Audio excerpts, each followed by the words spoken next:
আদম আলাইহিস সালাম আল্লাহ রাব্বুল আলামিনের কাছে কান্নাকাটি করেন। একদিন দুই দিন নয়, 350 বছর পর্যন্ত আল্লাহর দরবারে কান্নাকাটি করেছেন। 350 বছর কান্নাকাটি করার পরে আমার মহান আল্লাহ তখন পর্যন্ত কবুল করে না। এমনি আদম আলাইহিস সালাম বলেন, প্রভু গো, তাহলে বুঝতে পেরেছি আয় আল্লাহ স্বাভাবিকভাবে মাফ হবে না।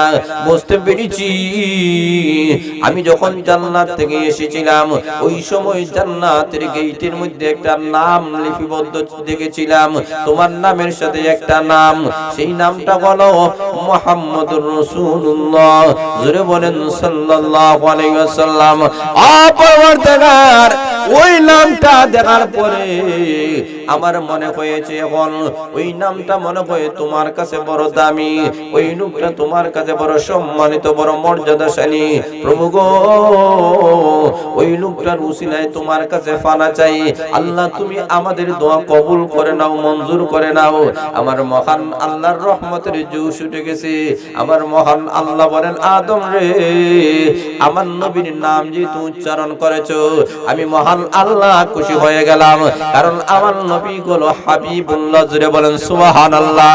আল্লাহ রাব্বুল আলামিন বলেন হাবিবুল্লাহ, এর মানে হলো যেই নবীকে আমি মহান আল্লাহ রাব্বুল আলামিন খুশি করার জন্য আমি সব কিছু আমি আল্লাহ দিলাম। আমার নবী যখন বেদার হয়, আমার নবীকে আমি আল্লাহ খুশি করার জন্য আমি সূরা দোহা নাজিল করি, নবীকে খুশি করার জন্য সূরা কাহাফ নাজিল করি, আমার নবীকে খুশি করার জন্য আমি সূরা কাউসার নাজিল করি। ওগো নবীজি, এমন একজন আপনি নবী, এই নবীকে আমি আল্লাহ খুশি করতে চাই। ওরে আদম, এই নবীর উসিলায় যেহেতু তুমি তওবা করেছো, আমি মহান আল্লাহ জানাইয়া দিলাম এই নবীর বরকতে আপনার তওবা কবুল মঞ্জুর করে নিলাম। আমি আপনাদের সামনে যে সূরা তেলাওয়াত করেছি, এই সূরাটি অত্যন্ত গুরুত্বপূর্ণ একটা সূরা। এই সূরাটি আমার মহান আল্লাহ কেন নাজিল করেছে, তার নাজিল করার একটা ঐতিহাসিক প্রেক্ষাপট, একটা কারণ আছে, যেটাকে তাফসীর কারকদের পরিভাষায় সবেবে নজুল অথবা শানে নজুল বলা হয়। এখন শুনুন ভাইরা, এই সূরার নাম সূরা কাহাফ। এই সূরার নাম সূরা কাহাফ কেন আল্লাহ লিপিবদ্ধ করেছেন? আল্লাহ রাব্বুল আলামিন বিভিন্ন সূরার নাম বিভিন্ন ঘটনাকে কেন্দ্র করে অথবা বিভিন্ন অবস্থাকে কেন্দ্র করে বিভিন্ন সূরার নাম আল্লাহ লিপিবদ্ধ করেন। যেমন লক্ষ্য করে দেখেন, কোরআন শরীফের মধ্যে সর্ববৃহত্তম একটা সূরা, যে সূরার নাম সূরাতুল বাকারা। সূরাতুল বাকারা মানে গাভীর সূরা। এই সূরার মধ্যে মহান আল্লাহ গাভীর একটা আলোচনা করেছেন, যার কারণে গোটা সূরার নামটি আল্লাহ গাভী নামে লিপিবদ্ধ করেছেন। জোরে বলেন সুবহানাল্লাহ। এইভাবে মহান আল্লাহ রাব্বুল আলামিন এক এক সূরাকে আল্লাহ এক এক নামে লিপিবদ্ধ করেছেন। আল্লাহ রাব্বুল আলামিন একটা সূরার মধ্যে নারীদের সম্পর্কে আল্লাহ কিছু আলোচনা করেছেন, যার কারণে এই সূরার নাম আল্লাহ সূরা নিসা রেখে দিয়েছেন নারী সূরা। জোরে বলেন সুবহানাল্লাহ। এইভাবে মহান আল্লাহ রাব্বুল আলামিন ইউসুফ আলাইহিস সালামের ঘটনা আল্লাহ আলোচনা করেছেন, এই কারণে এই সূরার নামটাও ইউসুফ সূরা লিখে দিয়েছেন। জোরে বলেন সুবহানাল্লাহ। এইভাবে মহান আল্লাহ রাব্বুল আলামিন মূসা আলাইহিস সালামের আলোচনা আল্লাহ যে সূরায় করেছেন, ওনার আলোচনার দিকে লক্ষ্য করে আল্লাহ সূরার নামও আল্লাহকে রেখে দিলেন। জোরে বলেন সুবহানাল্লাহ। ইব্রাহিম আলাইহিস সালাম যার আলোচনা আল্লাহ করেছেন এই সূরার মধ্যে, যার কারণে আল্লাহ সূরা ইব্রাহিম একটা সূরার নামও লিপিবদ্ধ করে দিলেন। জোরে বলেন সুবহানাল্লাহ। এইভাবে মহান আল্লাহ রাব্বুল আলামিন মানুষ সম্পর্কে একটা সূরার মধ্যে আলোচনা করেছেন, যার কারণে একটা সূরার নামও মানুষ সূরা লিখে দিয়েছেন। জোরে বলেন সুবহানাল্লাহ। তাহলে লক্ষ্য করে দেখেন, আমার মহান আল্লাহ বিভিন্ন কারণে বিভিন্ন সূরার নাম আল্লাহ লিপিবদ্ধ করেন। আমার তেলাওয়াতকৃত সূরা সূরা কাহাফ, আল্লাহ এই সূরাটার নাম কেন সূরা কাহাফ লিপিবদ্ধ করলেন, তার কারণ হলো এই সূরার মধ্যে আল্লাহ গর্তওয়ালার একটা ঘটনা আল্লাহ আমাদের সামনে তুলে ধরতে চাই। যে কাফ মানে একটা বিশাল বড় একটা গর্ত, এমন একটা গর্ত যার উপর দিক দিয়ে ছোট, নিচের দিকটা বিশাল বড়। এটাকে কাহাফ বলা হয়। যে এই সূরার মধ্যে আল্লাহ এই গর্তওয়ালার একটা কাহিনী আমাদের সামনে তুলে ধরবেন, যার কারণে আল্লাহ এই সূরার নাম সূরা কাহাফ লিপিবদ্ধ করেছেন। জোরে বলেন আল্লাহু আকবার। এখন আসুন ভাইরা, এই সূরাটা নাযিল করার কারণ কি? সেই ঐতিহাসিক কারণটা হলো আপনার আমার নবী, বিশ্ব নবী, রাহমাতুল লিল আলামিন মুহাম্মদুর রাসূলুল্লাহ, জোরে বলেন সাল্লাল্লাহু আলাইহি ওয়াসাল্লাম। এই নবীর দাম আছে কি নাই? কথা বলেন আছে কি নাই? স্পিকারের আওয়াজটা একটু মিলিয়ে দিলে ভালো হবে, ভিতরেরটা একটু। এখন আসুন ভাইরা, আল্লাহ রাব্বুল আলামিন যে এই সূরাটা কেন নাযিল করেছে, তার কারণ হলো আপনার আমার নবী, বিশ্ব নবী মুহাম্মদুর রাসূলুল্লাহ, জোরে বলেন সাল্লাল্লাহু আলাইহি ওয়াসাল্লাম। উনি এমন একজন নবী, যেই নবীকে আল্লাহ মক্কা নগরীতে পাঠাইয়েছে, কিন্তু মক্কার গোষ্ঠীর লোকেরা, আরবের লোকেরা, কাফেরেরা আল্লাহর নবী, বিশ্ব নবী রাহমাতুল লিল আলামিনকে তো মানেই না। এখন আল্লাহর নবী নবী কিনা এই বেলায় তারা সন্দেহান। তখন তারা এইগুলা যাচাই বাছাই করার জন্য আরবের এক শ্রেণীর লিডারেরা মদিনার মধ্যে প্রেরণ করে দিল, যাও মদিনার মধ্যে আহলে কিতাবরা আছে, তাদের কাছে গিয়ে জিজ্ঞেস করো যে আখিরি জামানার যেই নবী আমাদের কাছে আছে, ওই নবীর ওই আলামত। এখন আখিরি জামানার নবী হতে হলে কি কোয়ালিটি, কি গুণ লাগে, ওরা যেন আমাদেরকে জানায় দেয়। তখন লক্ষ্য করে দেখেন, এক শ্রেণীর মানুষেরা মদিনার মধ্যে চলে গেল, মদিনাবাসীদেরকে প্রশ্ন করলো যে এমন একজন নবী আমাদের দেশে আগমন করেছে, যার নাম মুহাম্মদুর রাসূলুল্লাহ, জোরে বলেন। এখন শুনো ভাইরা, আমার মহান আল্লাহ রাব্বুল আলামিন এমন একজন নবীকে বানিয়েছেন, যেই নবীর বেলায় মক্কার বেঈমান কাফেরেরা গিয়া বলে, ও মদিনাবাসীর মানুষেরা তোমরা শুনে নাও, এমন একজন নবী আমাদের কাছে আগমন করেছেন, যার নাম মুহাম্মদুর রাসূলুল্লাহ, জোরে বলেন সাল্লাল্লাহু আলাইহি ওয়াসাল্লাম। এমন একজন নবী যার নাম মুহাম্মদ শব্দের অর্থ হলো যার প্রশংসা করা হয়েছে, জোরে বলেন সুবহানাল্লাহ। এমন একজন নবী, যে নবীর প্রশংসা এই পৃথিবীর মধ্যে এত বিশাল, এত বেশি প্রশংসা আর কারো করা হয় নাই। বিশ্ব নবীর যত প্রশংসা করা হয়েছে, আল্লাহর নবী, বিশ্ব নবী রাহমাতুল লিল আলামিনের প্রশংসা করা হয়েছে। এমন একজন নবী, যেই নবীকে মহান আল্লাহর নামের সাথে আল্লাহ লিপিবদ্ধ করেছেন, জোরে বলেন সুবহানাল্লাহ।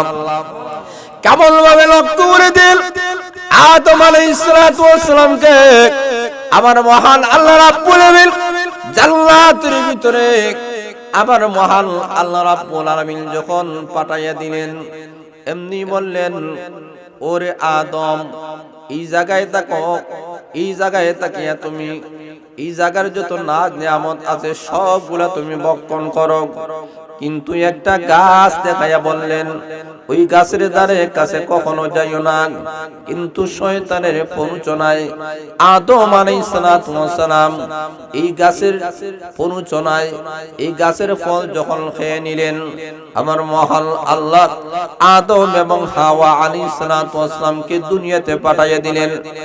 আদম আলাইহিস সালাতু ওয়াস সালাম, যাকে মহান আল্লাহ শ্রীলঙ্কার মধ্যে মহান আল্লাহ পাঠাইয়া দিলেন, ওই জায়গা থেকে আদম আলাইহিস সালাতু ওয়াস সালাম আল্লাহর দরবারে এমন ভাবে কান্নাকাটি শুরু করে দিয়েছেন, উনি দোয়া করতে শুরু করে দিয়েছেন। আমার মহান আল্লাহ তার কতটা কোরআনের আয়াত বানাইয়া বিশ্ব নবীর কাছে মহান আল্লাহ নাযিল করেছেন, জোরে বলেন সুবহানাল্লাহ। আমার মহান আল্লাহ রাব্বুল আলামিন বলেন আদম আলাইহিস সালাতু ওয়াস সালাম দুনিয়ার মধ্যে আসিয়া এমন ভাবে কান্না কাটে শুরু করেছেন, রব্বানা যালামনা আনফুসানা ওয়া ইন লাম তাগফির লানা ওয়া তারহামনা লানাকুনান্না মিনাল খাসিরিন। জোরে বলেন আল্লাহু আকবার। আমার মহান আল্লাহ রাব্বুল আলামিন আদম আলাইহিস সালাতু ওয়াস সালামকে এমন একটি দোয়া শিক্ষা দিয়েছেন, যেই দোয়াটি আবার মহান আল্লাহ কোরআন শরীফের মধ্যে আল্লাহ আয়াত বানায়া আল্লাহ কিয়ামত পর্যন্ত সমস্ত মানুষের কাছে আল্লাহ রেখে দিলেন। কেন রেখে দিলেন? আদম আলাইহিস সালাতু ওয়াস সালাম হলেন আমাদের আদি পিতা। আল্লাহ রাব্বুল আলামিন সর্বপ্রথম যে মানুষটা আল্লাহ বানাইয়েছেন, উনার বাবাও নাই মাও নাই, আমার মহান আল্লাহ কুদরতি ভাবে নিজ হাত দ্বারা তাকে বানাইয়েছেন। জোরে বলেন সুবহানাল্লাহ। আদম আলাইহিস সালাতু ওয়াস সালাম দুনিয়ার মধ্যে আসে এমন একটা দোয়া করেছেন, আমার মহান আল্লাহ বলেন, ও দুনিয়ার মানুষেরা, উম্মতে মুহাম্মাদিরা রে, তোমরা যখন দুনিয়াতে আসবা, কখনো যদি তোমরা গুনাহ করো, নাফরমানির কাম করো, আদম আলাইহিস সালাতু ওয়াস সালাম যেই দোয়া পড়েছিলেন, এই দোয়া পড়ে যদি আমি আল্লাহর কাছে পানা চাও, তওবা করো রে, করতেই দেরি হবে, আমি মহান আল্লাহ তোমাদের তওবা কবুল মঞ্জুর করতে একটা সেকেন্ডও দেরি হবে না। আদম আলাইহিস সালাতু ওয়াস সালাম বলেন, প্রভু গো, রব্বানা যালামনা আনফুসানা, আয় আমাদের রব, আমি জুলুম করে ফেলেছি, আনফুসানা, আমার নফসের জুলুম করে ফেলেছি, আয় আল্লাহ তুমি যদি মাফ করে না দাও, কে মাফ করবে গো আল্লাহ? এমন ভাবে আল্লাহ দরবারে কান্নাকাটি করেছেন, অথচ আদম আলাইহিস সালাতু ওয়াস সালামের কোনো গুনাহ নাই, মহান আল্লাহ উনার মাধ্যমে আমাদেরকে শিক্ষা দিয়েছেন। জোরে বলেন আল্লাহু আকবার। আদম আলাইহিস সালাতু ওয়াস সালাম আল্লাহ রাব্বুল আলামিনের কাছে কান্নাকাটি করেন, একদিন দুই দিন নয়, 350 বছর পর্যন্ত আল্লাহর দরবারে কান্নাকাটি করেছেন। 350 বছর কান্নাকাটি করার পরে আমার মহান আল্লাহ তখন পর্যন্ত কবুল করে না। এমনি আদম আলাইহিস সালাতু ওয়াস সালাম বলেন, প্রভু গো, তাহলে বুঝতে পেরেছি আয় আল্লাহ স্বাভাবিকভাবে মাফ হবে না। বুঝতে পেরেছি আমি যখন জান্নাত থেকে এসেছিলাম, ওই সময় জান্নাতের গেটের মধ্যে একটা নাম লিপিবদ্ধ দেখেছিলাম, তোমার নামের সাথে একটা নাম, সেই নামটা হলো মুহাম্মদুর রাসূলুল্লাহ। জোরে বলেন সাল্লাল্লাহু আলাইহি ওয়াসাল্লাম। পরবর্তীকার ওই নামটা দেখার পরে আমার মনে হয়েছে, এখন ওই নামটা মনে হয় তোমার কাছে বড় দামি, ওই নামটা তোমার কাছে বড় সম্মানিত, বড় মর্যাদাশালী। প্রভু গো, ওই লোকটার উসিলায় তোমার কাছে ফানা চাই, আল্লাহ তুমি আমাদের দোয়া কবুল করে নাও, মঞ্জুর করে নাও। আমার মহান আল্লাহর রহমতের জোশ উঠে গেছে। আমার মহান আল্লাহ বলেন, আদম রে, আমার নবীর নাম যেহেতু উচ্চারণ করেছো, আমি মহান আল্লাহ খুশি হয়ে গেলাম, কারণ আমার নবী হলো হাবিবুল্লাহ। জোরে বলেন সুবহানাল্লাহ। আল্লাহ রাব্বুল আলামিন বলেন হাবিবুল্লাহ, এর মানে হলো যেই নবীকে আমি মহান আল্লাহ রাব্বুল আলামিন খুশি করার জন্য আমি সবকিছু আমি আল্লাহ দিলাম। আমার নবী যখন বেদার হয়, আমার নবীকে আমি আল্লাহ খুশি করার জন্য আমি সূরা দোহা নাজিল করি, নবীকে খুশি করার জন্য সূরা কাহাফ নাজিল করি, আমার নবীকে খুশি করার জন্য আমি সূরা আল্লাহ রাব্বুল আলামিন বলেন কাউসার নাজিল করি।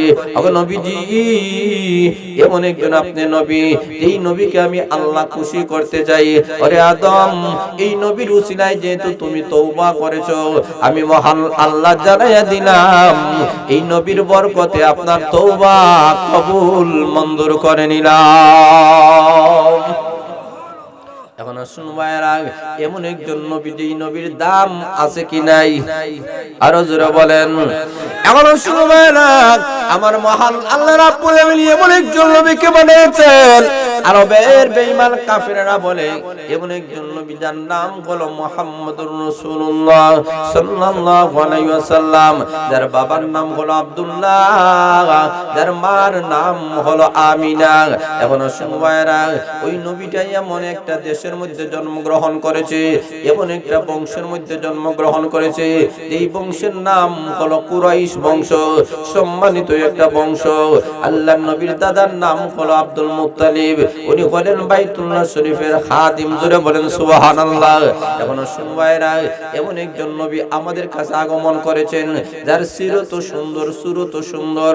এমন একজন নবী আমাদের দুনিয়ার এমন একজন নবী আগমন করেছেন, যেই নবীর চেহারার দিকে তাকাইলে পেটের খিদা নিবারণ হয়ে যায়। জোরে বলেন সুবহানাল্লাহ। এমন একজন নবী, আল্লাহর নবী বিশ্বনবী রাহমাতুল আলামিনকে আমার মহান আল্লাহ এত সৌন্দর্য দান করেছেন, এমন সৌন্দর্য আল্লাহর কাউকে দান করেন নাই। আম্মা জান আয়েশা বলেন, গভীর রজনীতে আমরা যখন ঘরে থাকতাম, আল্লাহর নবী বিশ্ব নবী রাহমাতুল আলামিন যদি ঘরে থাকতেন, আল্লাহর নবী ঘরে থাকার কারণে আমি সুইয়ের ছিদ্র দিয়ে সুতা ঢোকাতে পারতাম, কোনো অসুবিধা হতো না। জোরে বলেন সুবহানাল্লাহ। এমন একজন সুন্দর নবী ছিলেন। আল্লাহর নবীর বেলায় হাসান আর হুসাইন বলেন, আমরা যখন গভীর রজনীতে আমাদের বাড়ির দিকে যাওয়ার আনা করার যখন ইচ্ছা পোষণ করি, আমাদের কাছে কোনো লাইট নাই, কোনো আলো নাই, কোনো কারেন্ট নাই, আল্লাহর নবীকে বলতাম, ওগো নানা জান, আমরা না বাড়িতে যাব, একটু লাইটের ব্যবস্থা করে দেন। এমনি আল্লাহর নবী বিশ্ব নবী রাহমাতুল আলামিন মুস্কি হাসি দিতেন। হাসান আর হুসাইন বলেন, নবীজির মুস্কি হাসি দেওয়ার সাথে সাথে তার দাঁতের প্রকাশের কারণে গোটা রাস্তা আলোকিত হয়ে যায়।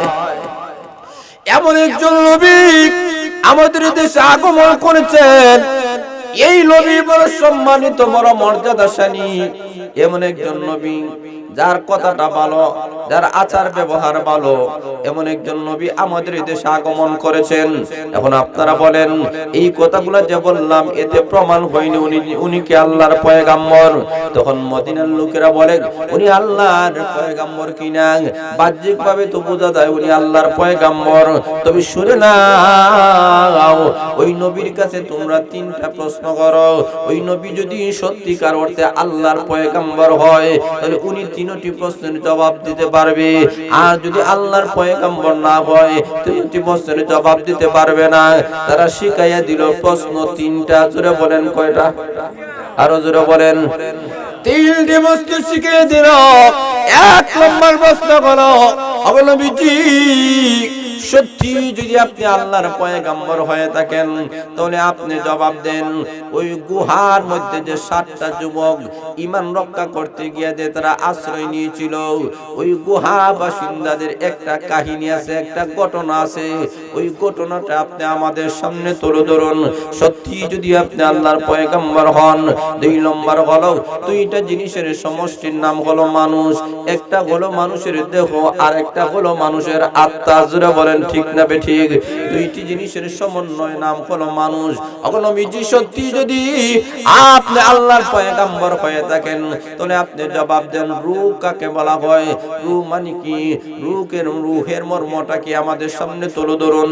3 নম্বর হলো, আল্লাহর পয়গাম্বর হয়ে থাকলে আপনি বলুন, ওই ব্যক্তিটাকে, যেই ব্যক্তি পৃথিবীর পূর্ব থেকে নিয়ে পশ্চিম পর্যন্ত শাসন করেছিল, গোটা পৃথিবীর বাদশা ছিল, ওই লোকটার নাম আমাদের সামনে আপনি তুলে ধরুন। তিনটি প্রশ্ন নবীর সামনে যখন তুলে ধরেছে, এমনি আল্লাহর নবী বিশ্ব নবী রাহমাতুল আলামিন তো একটা কথা মন থেকে বলে না, নবীজি যা বলে আল্লাহর পক্ষ থেকে বলে।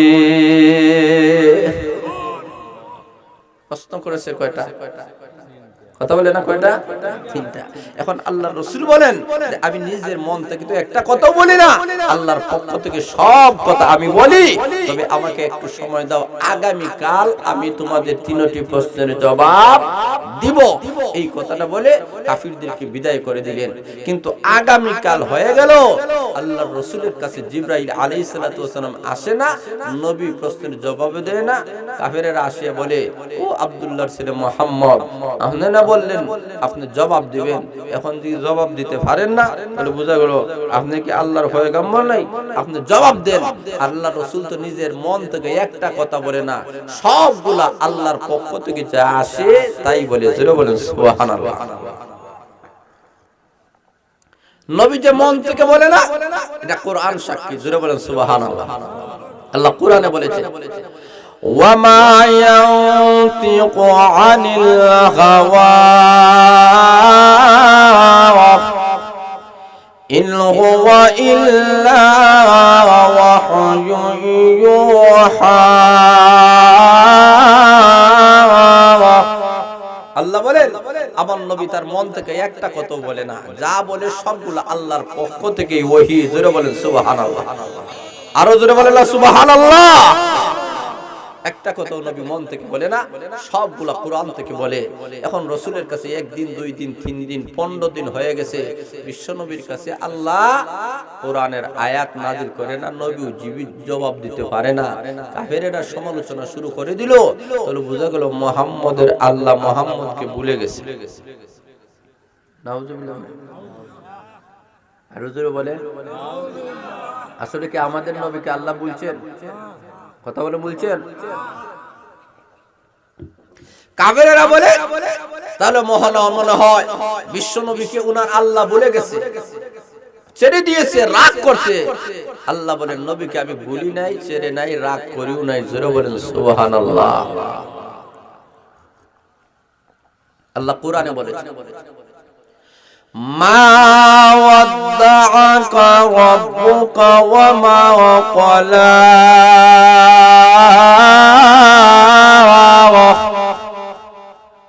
আল্লাহ রাব্বুল আলামিন কোরআনে ঘোষণা করেছেন রাসূলের প্রতি আল্লাহ নারাজ হন নাই, কারণ যেই নবীকে আল্লাহ পাঠিয়েছেন এই নবীর প্রতি আল্লাহ কখনো নারাজ হতে পারেন না।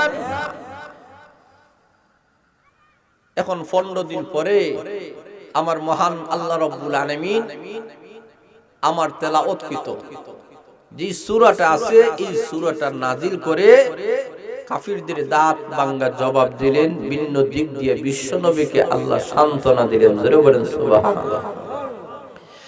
এই 15 দিন পর্যন্ত নবীর কাছে আল্লাহ কোরআন নাজিল করলেন না কেন? তার ঐতিহাসিক কারণ হলো আল্লাহর নবী বিশ্ব নবী রাহমাতুল লিল আলামিন ইনশাআল্লাহ বলেন নাই। অথচ আল্লাহ উম্মতদেরকে শিক্ষা দিতে চায় ভবিষ্যতে কোনো কাজ যদি করতে হয় ইনশাআল্লাহ বলতে, কারণ ইনশাআল্লাহ বলে যে কাজটা করা হয়, বলা হয়, এটার মধ্যে আল্লাহর পক্ষ থেকে রহমত বরকত নাজিল। কারণ পৃথিবীর কোনো মানুষের কোনো ক্ষমতা নাই, সর্বময় ক্ষমতার মালিক। আরো জোরে বলেন না কে? এই কারণে লক্ষ্য করে দেখেন আল্লাহ রাব্বুল আলামিন নবীর মাধ্যমে ইনশাআল্লাহ নবীর উম্মতদেরকে আল্লাহ শিক্ষা দিতে চায়। তখন মহান আল্লাহ আমার তেলাওয়াতকৃত সূরা নাযিল করে কাফিরদের 3টা প্রশ্নের জবাব দিয়েছেন। আল্লাহ রাব্বুল আলামিন আমার তেলাওয়াতকৃত সূরার মধ্যে 2টা প্রশ্নের জবাব দিয়েছেন, আর ভিন্ন একটা সূরার মধ্যে আল্লাহ 3 নম্বর প্রশ্নের জবাব দিয়েছেন। জোরে বলেন আল্লাহু আকবার। এখন শুনবেন যেই ঘটনাতে আল্লাহ রাব্বুল আলামিন বিশ্বনবী দুনিয়াতে আসার 1000 বছর আগে আল্লাহ ঘটাইয়াছে।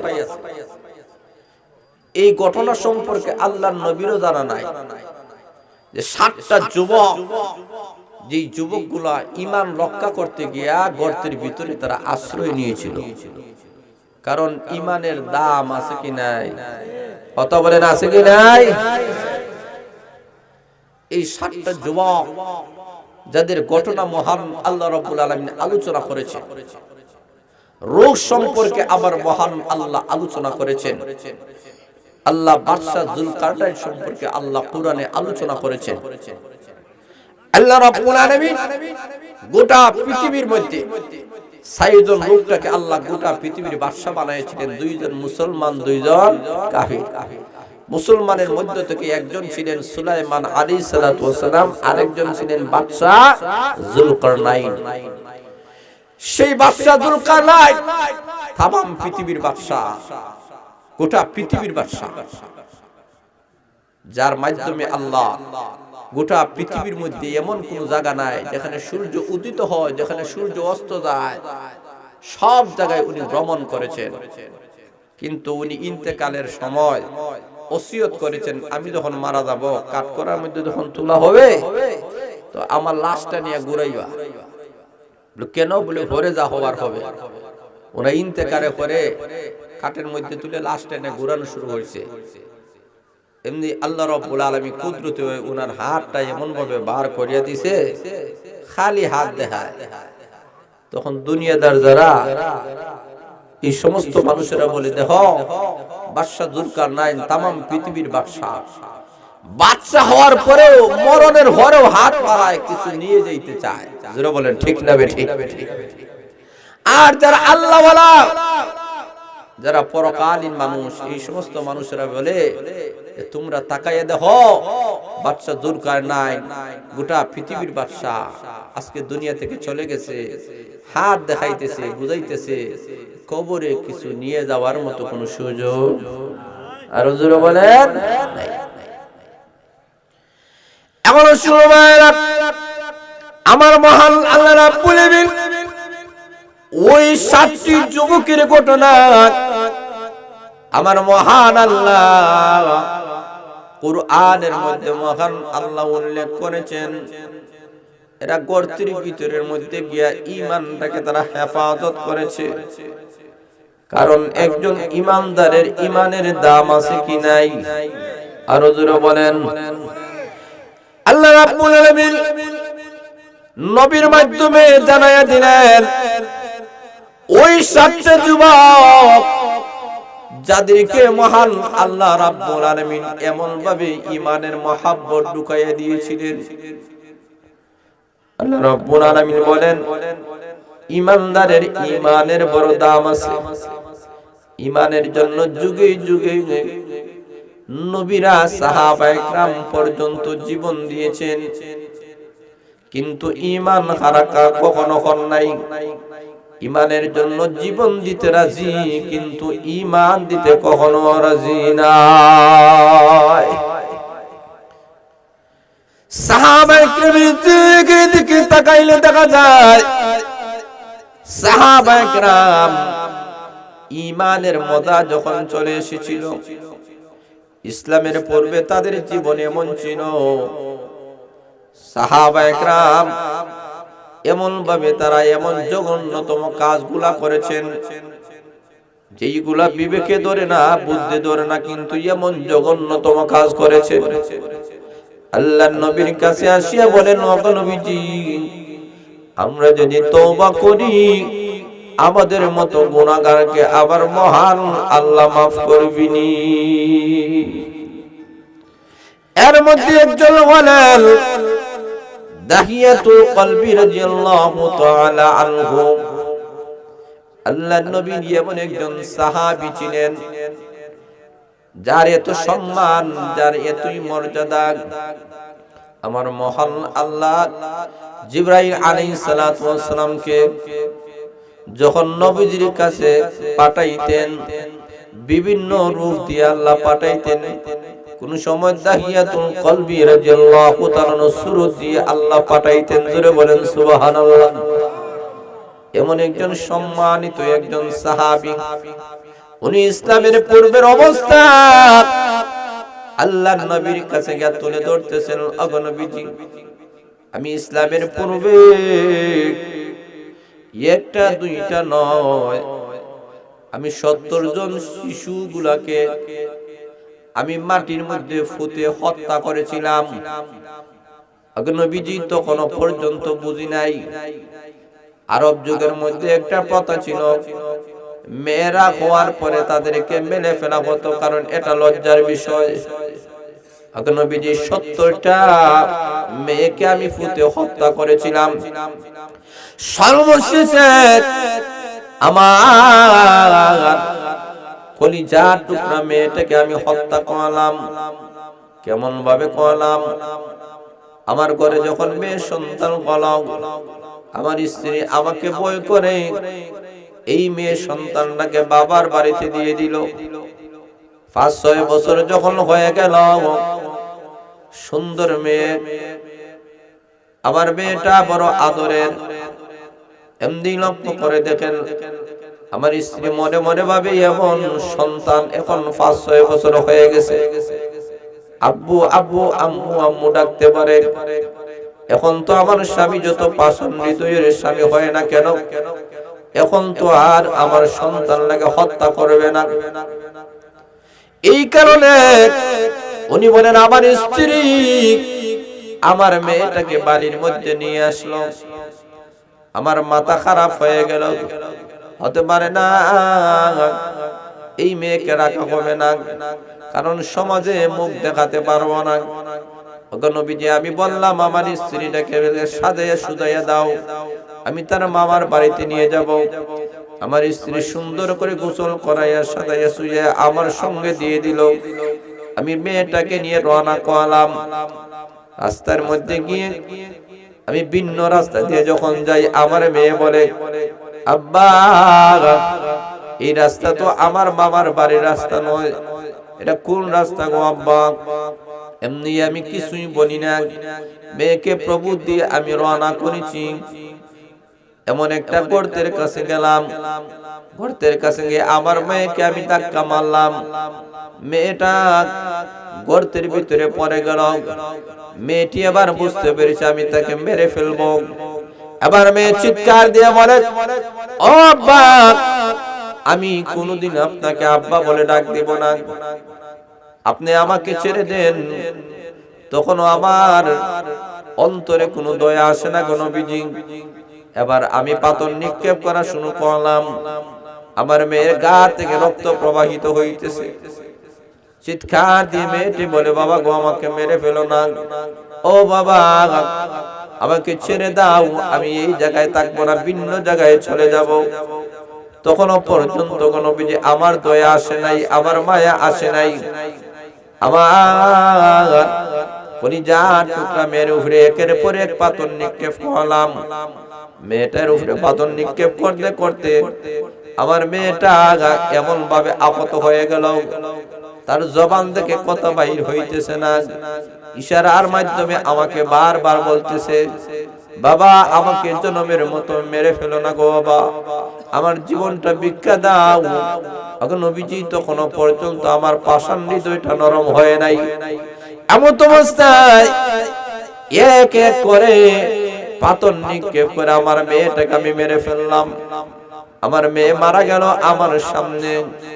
নবীজি আমার মনে হয় এমন পাষাণ হৃদয়ওয়ালা বাবা আসমানের নিচে জমিনের উপরে আমার চিন্তার কেউ নাই।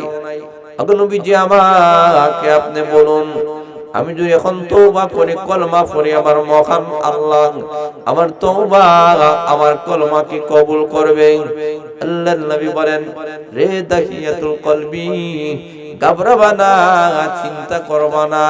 তুমি যদি এই মুহূর্তে কলমা পড়ে মুসলমান হয়ে যাও, তওবা করে নাও, এমন গুনাহ আমার মহান আল্লাহ মাফ করে দিবে। আল্লাহর নবী রাহমাতুল আলামিন সাহাবায়ে কেরামের জিন্দেগির দিকে তাকাইলে দেখা যায় তারা ঈমান এমন ভাবে নিয়ে এসেছেন, ঈমানটাকে তারা বেশি প্রাধান্যতা দিয়েছেন। ঈমানের বড় দাম, ঈমানের বড় সম্মান।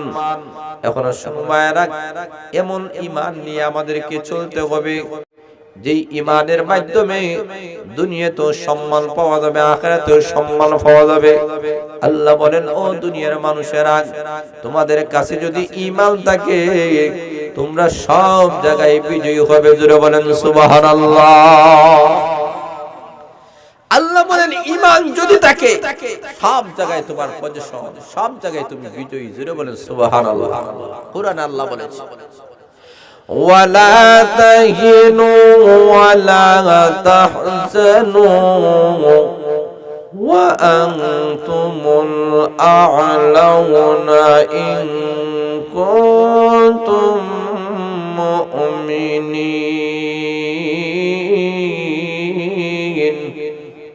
আল্লাহ বলেন তোমাদের ভয়ের কোনো কারণ নাই, তোমাদের টেনশনের কোনো কারণ নাই।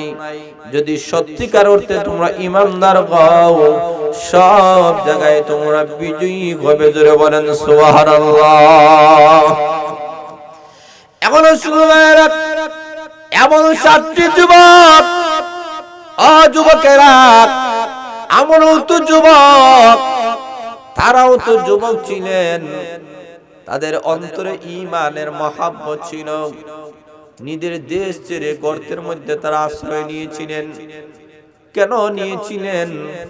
তাদের তো আত্মীয় স্বজন ছিল, পাড়া প্রতিবেশী ছিল, সমাজ ছিল, কিন্তু সবগুলাকে রেখে তারা গর্তের মধ্যে আশ্রয় নিয়েছিলেন। কেন নিয়েছিলেন? তার কারণ হলো তাদের কাছে ঈমানের বড় দাম ছিল, ঈমানের বড় সম্মান ছিল। এই কারণে আমার মহান আল্লাহ কুদরতি ভাবে তাদেরকে হেফাজত করেছেন। জোরে বলেন সুবহানাল্লাহ। ওই সমস্ত যুবকের গুনার কাজের দিকে যায় নাই। এইভাবে একটা যুবক বলে না আমরা এই জায়গায় থাকবো না, ভিন্ন জায়গায় চলে যাব। সমস্ত মানুষের কাছ থেকে তারা আলাদা হয়ে গেল। 2 নম্বর যুবক বলে আমি এই জায়গায় থাকবো না, গুনাহ করব না। এমনি ওই লোকটা ওই প্রথম লোকের কাছে চলে গেল। এইভাবে 3 নম্বর যুবকটা চলে গেল। এইভাবে 4 নম্বর করে 7টা যুবক একত্রিত হয়ে গেল। একজন আরেকজনের কাছে তাদের মনের কথা বলে না, কিন্তু এক পর্যায়ে একজন আরেকজনকে প্রশ্ন করেন, ভাই তুমি কেন যাও না? গুনার কাম কেন করো না? এই জায়গায় কেন আইছো? এমনি বলে আমি আল্লাহকে ভয় করি, আমি না ঈমানদার, আমি না ঈমানদার, আমি এমন জঘন্যতম গুনাহ করতে পারি না। এইভাবে একজন আরেকজনের সাথে কথা বলতে বলতে দেখা গেল 7টা যুবক তাদের উদ্দেশ্য একটাই, তাদের ঈমান হেফাজত করা। তারা বলেন কিভাবে আমরা হেফাজত করব, চলো রওনা করেছে। এমনি আমার মহান আল্লাহ বলেন ঈমানদার জাতিরা যখন ঘর থেকে ঈমানের হেফাজতের জন্য বাইর হয়ে যায়, তাদের ঈমানের হেফাজতের দায়িত্ব আমার আল্লাহ গ্রহণ করে নেন। এমনি আমার মহান আল্লাহ রাব্বুল আলামিন বলেন এই 7টা যুবকের রাহবরি করার জন্য পৃথিবীর কোনো মানুষকে আমি আল্লাহ রাহবর বানাই নাই, আমি আল্লাহ কুকুরকে রাহবর বানাইয়েছি। জোরে বলেন সুবহানাল্লাহ। আল্লাহ বলেন যে কুকুরটাকে তোমরা ঘৃণা করো, নিকৃষ্ট কুকুর, এই কুকুরটাকে তাদের ঈমান হেফাজতের রাহবর বানাইয়েছি। আর আসতে বলেন সুবহানাল্লাহ। কুকুর যদিও আমাদের কাছে নিকৃষ্ট, কিন্তু কুকুরের মধ্যে এমন কিছু কোয়ালিটি, এমন কিছু গুণ আছে যে কুকুরকে যদি মালিক খাওয়ায়, মালিকের কথা কখনো, মালিকের নিমক হারামি কখনো করে, আরো জোরে করে। যার বাস্তবতা হলো এমন একটা ঐতিহাসিক ঘটনা, যে ঘটনাটা হলো একটা দেশের মধ্যে একটা তাজমহল বানানো হয়েছে। এই তাজমহলের মধ্যে নামটা লিপিবদ্ধ করে দিল যে কুকুরের তাজমহল। কুকুরের তাজমহল কেন? এই কুকুরের স্মৃতিটা ধরে রাখার জন্য এই তাজমহলটা তৈরি করা হলো। কেন? তার ঐতিহাসিক একটা কারণ আছে। সেই কারণটা হলো আল্লাহু আকবার, একটা কুকুর তার মালিকের জন্য কতটুকু জীবন বিসর্জন করতে পারে, কতটুকু বিসর্জন দিতে পারে, তার বাস্তবতা হলো একটা মালিক তার কুকুর, মালিক যেই জায়গায় যায় কুকুর ওই জায়গায় যায়। একদিন মালিককে দাওয়াত করা হয়েছে একটা সম্মানিত একটা জায়গার মধ্যে। মালিক চিন্তা করে দেখে এই জায়গার মধ্যে আমি যাব, আমার সাথে আমার কুকুরটা যায়, তো এটা অপমানের বিষয়। এই কারণে কুকুরকে এক জায়গার মধ্যে তালাবদ্ধ করে রেখে মালিক চলে গেছে। দাওয়াত খেয়ে মালিকটা ওই জায়গা থেকে চলে আসলো। বাড়িতে আসার পরে তার ইচ্ছা হয়েছে আরো কিছু খাইবে, আর ওই দিক দিয়া আল্লাহু আকবার, ওই দিক দিয়া কুকুরটা ছটফট করতেছে মালিককে দেখার জন্য। কিন্তু লক্ষ্য করে দেখেন, কুকুর তার মালিককে এমন ভাবে ভক্তি দেয়, এমন ভাবে ভালোবাসে, এমন ভাবে মহাব্বত করে। মালিক দেখবেন গভীর রাত্রিতে ঘুমায় যায়, কিন্তু কুকুর কখনো ঘুমায় না। 12টা 1টার সময় যদি কেউ যায়, কুকুরে বক বক ডাকে, উদ্দেশ্য করতে চায় আমার মালিক ঘুমাইয়েছে, আমার মালিককে ডিস্টার্ব দেওয়া যাবে, আর দেওয়া যাবে। এটা হচ্ছে কুকুরের গুণ। লক্ষ্য করে দেখেন, ওই দিক দিয়া মালিক যখন চলে আসলো খাবার খাইবে, মধ্যখানে একটা ঘটনা ঘটে গেল, আশ্চর্যান্বিত ঘটনা। ঘটনাটা হলো এমন যে মালিকের যে খাবার ছিল, খাবারটা প্লেট ছিল, কিন্তু উপরে ঢাকনি ছিল না। তখন একটা বিষাক্ত সাপ এসে কিছু খাবার খেয়ে তার বিষটা ওই জায়গায় নিক্ষেপ করে সাপটা চলে গেছে। এই অবস্থাটা কুকুর কিন্তু স্বচক্ষে দেখছে।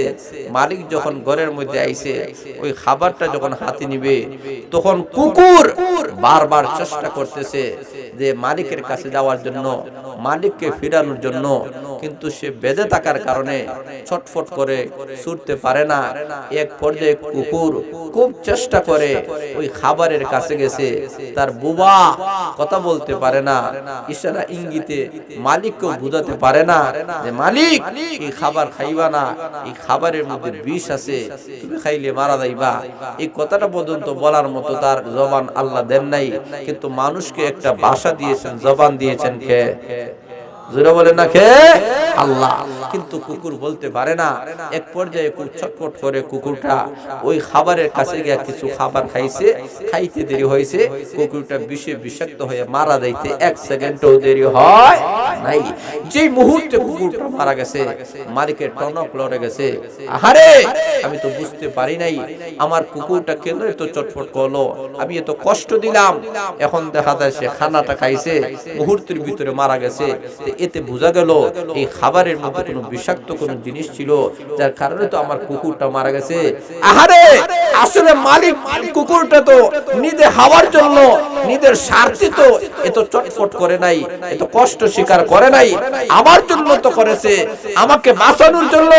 আজকে এই কুকুর যদি এই খাবার না খাইতো, আমি বুঝতে পারতাম না, আমি ওই খাবারটা খাইতাম, আমি নিশ্চিত মারা যাইতাম। তাহলে বোঝা গেল এই কুকুরটা আমার জন্য জীবন দিয়েছে, এই কুকুরটা আমার জন্য জীবন দিয়েছে। এই কুকুরের একটা স্মৃতি আমি রাখতে চাই, যার কারণে বিশাল বড় একটা তাজমহল বানাইয়া এই কুকুরের নামে লিপিবদ্ধ করে দিয়েছে। জোরে বলেন সুবহানাল্লাহ। বায়ানাতুল লক্ষ্য করে দেখেন, একটা কুকুর মালিক সামান্য খাওয়ানোর কারণে মালিকটাকে কুকুর চিনে মহব্বত করে ভালোবাসে, নিজের জীবন পর্যন্ত বিসর্জন করে দিল। কিন্তু লক্ষ্য করে দেখেন, আমার মহান আল্লাহ তো আমাদেরকে সৃষ্টি করেছেন, আমরা সবাই গোলাম, আল্লাহ বলেন আমাদের মালিক। জোরে বলেন ঠিক না বেঠিক? একটা কুকুর তার মালিককে চিনে, মালিকের জন্য জীবন দিতে পারে। আমরা আল্লাহ রাব্বুল আলামিনের বান্দা হওয়ার পরে আল্লাহকে চিনলাম না, আল্লাহর গোলামি করি না, আল্লাহর ইবাদত করি না, নাফরমানির কাম করে। জোরে বলেন ঠিক না বেঠিক? একটা কুকুর মালিকের জন্য যদি জীবন বিসর্জন করতে পারে, যেই মহান আল্লাহ আমাদেরকে সৃষ্টি করেছেন, শুধু আমাদেরকে সৃষ্টি করেন নাই, আমাদের মা বাবাকে সৃষ্টি করেছেন, শুধু আমাদেরকে সৃষ্টি করেন নাই, আমাদের পূর্বপুরুষদেরকে সৃষ্টি করেছেন। শুধু তাই নয়, এই মহান আল্লাহ আমাদেরকে দেখার জন্য 2টা চক্ষু দিলেন, যে আল্লাহ আমাদেরকে ধরার জন্য 2টা হাত দিলেন, যে আল্লাহ আমাদেরকে চলার জন্য 2টা পাও দিলেন, যে আল্লাহ কথা বলার জন্য দুইটা টুর দিলেন, যে আল্লাহ খাওয়ার মধ্যে টেস্ট আছে কিনা বোঝার জন্য জিহ্বা আল্লাহ দান করলেন।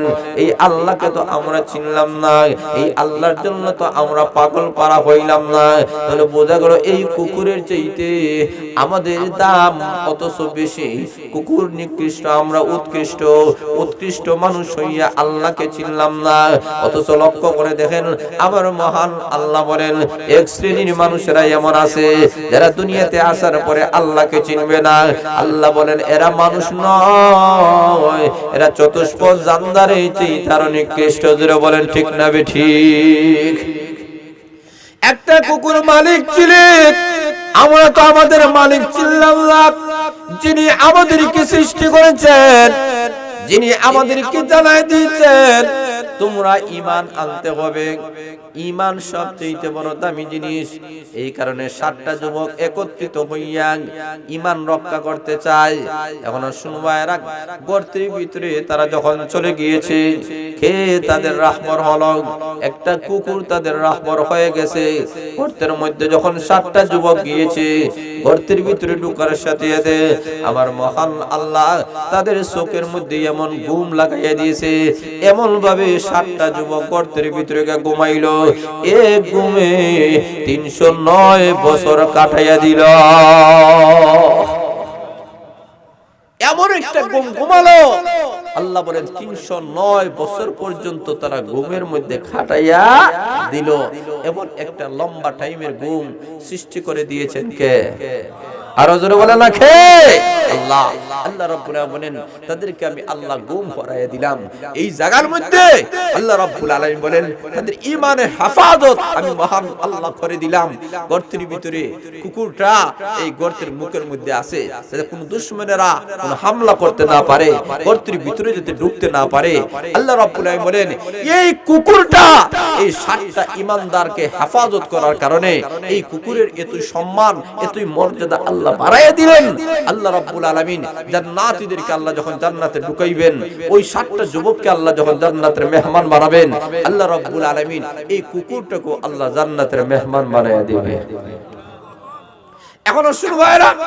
এমন ভাবে গর্তের ভিতরে 309 বছর পর্যন্ত ঘুমাইয়া ছিল। 309 বছর ঘুমানোর পরে আমার মহান আল্লাহ রাব্বুল আলামিন তাদের ঘুম ভাঙাইয়া দিয়েছেন। ঘুম যখন ভেঙে গেছে, এমন অবস্থায় তাদের পেটের মধ্যে খুব খিদা লাগছে। তাদের মধ্য থেকে একজনে ডাক দেয়া হয়, বলে আমরা এক কাজ করি, আগে খাবার খাই, এরপরে আমরা যা করার করব। একটা লোকের কাছে কিছু দিরহাম দিয়ে পাঠাইয়া দিয়েছে বাজারে।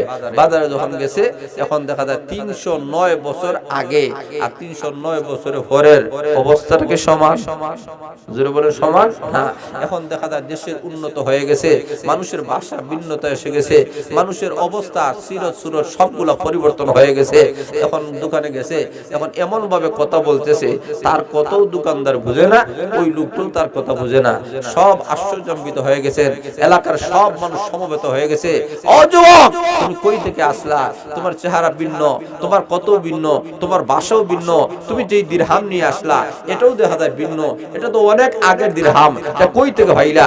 এখন যখন এলাকার মধ্যে এমন ভাবে তার আলোচনা শুরু হয়ে গেল, মানুষেরা সমবেত হয়ে গেল, তখন লোকটা ডাক দেয়া হয়, আসলে তো আমি এই গর্তের মধ্যে ছিলাম। তো এখন ডাক দেয়া হয়, এই গর্তের মধ্যে কতদিন ছিলা? আমি তো আর বলতে পারি না। এমনি তারা গণনা করে নির্ণয় করে দেখা গেল 309 বছর এই গর্তের ভিতরে তারা ঘুমন্ত অবস্থায় ছিল। এখনো শুরু হয় এই অবস্থার উপরে লক্ষ্য করে এলাকার মানুষেরা বলে না, এই ছেলেটা বড় দামি, বড় সম্মানিত, এই ছেলেকে এমনি ছেড়ে দেওয়া হবে না, আমাদের বাদশার কাছে খবর দিতে হবে। এলাকার বাদশার কাছে যখন সংবাদ দেওয়া হলো, বাদশা জাহাপনা তাকে রাজ দরবারে উপস্থিত করা হলো। তার অবস্থা পর্যবেক্ষণ করে বুঝতে পেরেছেন যে এই যুবকটা কোনো সাধারণ যুবক নয়, আল্লাহওয়ালা যুবক। ডাক দেয়া বলে, এই গর্তের ভিতরে তুমি একা ছিলা? বলে না, আমার সাথে আরো 6টা যুবক আছে। বলে ছয়টা যুবক আছে, হ্যাঁ আমি তাদেরকে সসম্মানে আমার রাজ দরবারে নিয়ে আসতে চাই, তোমাদের অবস্থাটা আমি জানতে চাই। তখন লক্ষ্য করে দেখেন বাদশা তার বাহিনী সহ গর্তের কাছে চলে গেল, গিয়া ডাক দিয়ে বলতেছে যে তুমি বাকি সব লোকদেরকে নিয়ে এই জায়গায় নিয়ে আসো, আমি তাদের সাথে কথা বলবো। তখন যুবকটা ভিতরে যখন গেছে, আমার মহান আল্লাহ ডাক দেওয়া হয়, এদেরকে বাহির করা যাবে না, এদেরকে বাহির করে এলাকার মধ্যে সমস্যা হয়ে যাবে। যার কারণে আমার মহান আল্লাহ বলেন যে এখন এদের অবস্থা ভিন্ন। বলে কি ভিন্ন? বলে ওই যুবকটা যখন গর্তের ভিতরে ঢুকেছে 6টা এবং ওই একটা যুবক 7টা যুবককে মহান আল্লাহ মালাকুল মউত ফাটাইয়া মহান আল্লাহর দরবারে হাজির করে দিলেন। আল্লাহ বলেন, রে মালাকুল মউত, এদেরকে মৃত্যু দিয়ে দাও, এরা এই দুনিয়াতে আর থাকার দরকার নাই, এদেরকে মৃত্যু দিয়ে দাও। কেন মৃত্যু দেওয়া হলো? তার অনেক কারণ উল্লেখ করা হয়েছে।